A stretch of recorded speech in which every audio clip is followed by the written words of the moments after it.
ఒక సిరి సంపదలతో నిండిన అడవిలో పచ్చని చెట్లు ఊగుతూ పక్షులు మధురంగా కూతలేసే చోట కిట్టు అనే మంచివాడైన తాబేలు, మాంగు అనే చతురమైన కాని ఆట పట్టించే కోతి ఉండేవి.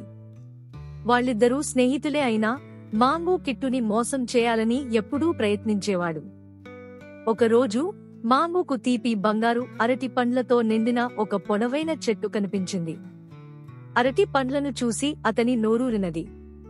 కాని ఆ చెట్టు ఎంత ఎత్తులో ఉంది, అతను ఎక్కలేకపోయాడు.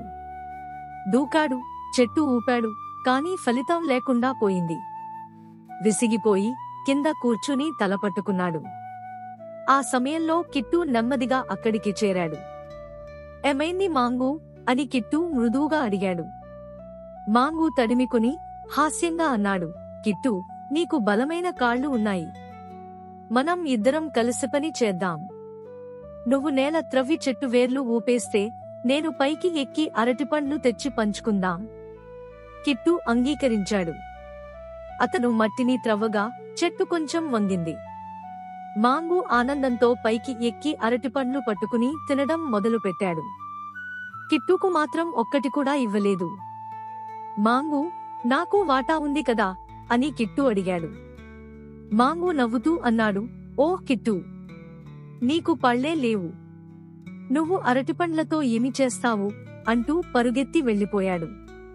కిట్టు ప్రశాంతంగా చిరునవ్వు చిందించాడు. అత్యాశ ఎప్పుడూ నిజమైన ఆనందాన్ని ఇవ్వదు అని తనలోనే అనుకున్నాడు.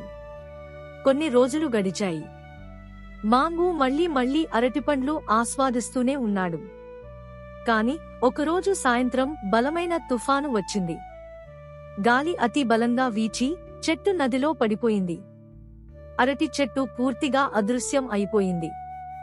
ఆకలితో, విచారంతో మాంగు తిరిగి కిట్టు వద్దకు వెళ్లాడు.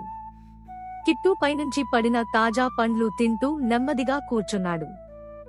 మాంగు ఒదిగి, కిట్టు, నేను అత్యాశగా ప్రవర్తించాను.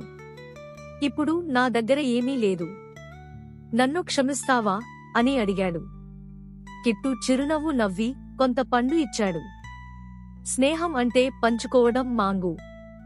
అది అరటిపండ్ల గురించి కాదు, మంచి మనసు గురించి. ఆ రోజు నుండి మాంగు తన తప్పును అర్థం చేసుకున్నాడు. ఇక మీదట ఇద్దరూ కలిసి పంచుకుంటూ ఆనందంగా జీవించారు. అడవి మళ్లీ కిలకిలమని నవ్వులతో నిండిపోయింది.